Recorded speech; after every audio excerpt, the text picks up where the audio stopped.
26/1/2026 எங்களின் மதிப்பிற்கும் மரியாதைக்குரியும் உரிய மூத்த தொழிற்சங்கவாதி அரசு மருத்துவர் சங்கத்தினுடைய மாநில தலைவர் டாக்டர் செந்தில் அவர்களிடத்தில் சில கேள்விகள். கடந்த 2009ஆம் ஆண்டு கொண்டுவரப்பட்ட அரசாணை, டாக்டர் கலைஞர் அவர்களால் கொண்டுவரப்பட்ட அரசாணை 354ஐ மறுசீராய்வு செய்ய 2015 முதல் எங்களது SDPGA மற்றும் ஃபாக்டாவின் நிறுவன தலைவர் டாக்டர் லக்ஷ்மி நரசிம்மன் அவர்கள் வலியுறுத்தியதின் பேரில் தொடர்ச்சியான பேச்சுவார்த்தைகளில் அது முடிவராத பட்சத்தில் கடந்த ஆட்சியாளர்களிடத்திலே 2019இல் ஒரு தொடர் வேலைநிறுத்த போராட்டத்திலே தமிழக அரசு மருத்துவர்கள் 15,000க்கும் மேற்பட்டவர்கள் பங்கு பெற்ற அந்த போராட்டத்தின் முடிவில் வெற்றி கிடைக்கும் என்ற சூழ்நிலையில் அன்றும் தாங்கள் அன்றைய சுகாதாரத்துறை செயலர் மேடம் அவர்களை சந்தித்து எங்களுக்கு இந்த போராட்டத்தில் உடன்பாடு இல்லை, அரசாணை 354 சீராய்வு தேவையில்லை என்று கூறி அவர்களுடனே சேர்ந்து செய்தியாளர் சந்திப்பை நடத்தினீர்கள். அதன் பிறகு 118 அரசு மருத்துவர்கள் தண்டனை இடப்பணிமாற்றம் செய்யப்பட்டனர்.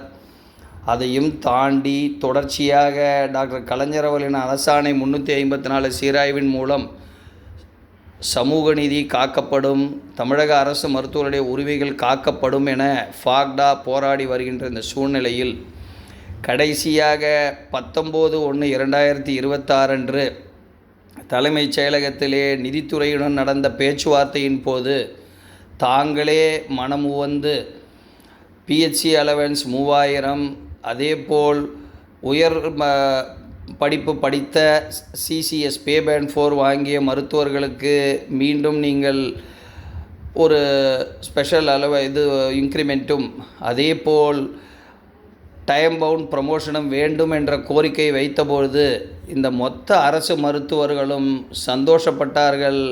தாங்கள் பணி ஓய்வு பெறும் காலத்தில் இந்த அரசாணை 354 சீராய்விற்கு விட்டீர்கள் என்கின்ற ஒரு சந்தோஷ செய்தி மாநிலம் எங்கேயும் பரவி இருக்கும் இந்த சூழ்நிலையில் மீண்டும் தாங்கள் DME சைடுக்கு UGC ஸ்கேல் வேண்டும் என்றும், DPH சைடுக்கு வெறும் 3000 அலவன்ஸ் போதும் என்றும், DMS சைடு மருத்துவர்களுக்கு எதுவும் தேவையில்லாதது போன்ற ஒரு வாட்ஸ்அப் செய்தியினை வெளியிட்டுள்ளீர்கள். இது நிச்சயமாக அரசு மருத்துவர்களின் முதுகில் குத்தும் விஷயம். அரசு மருத்துவர்கள், தமிழக அரசு மருத்துவர்களுக்கு DME, DMS, DPH என்கின்ற இணைந்து இருக்கக்கூடிய இந்த அரசு மருத்துவர்களை உடைத்து பிரித்து 3 துறைகளாக பிரித்துவிடும் ஒரு நிலைப்பாடாகத்தான் இருக்கிறது.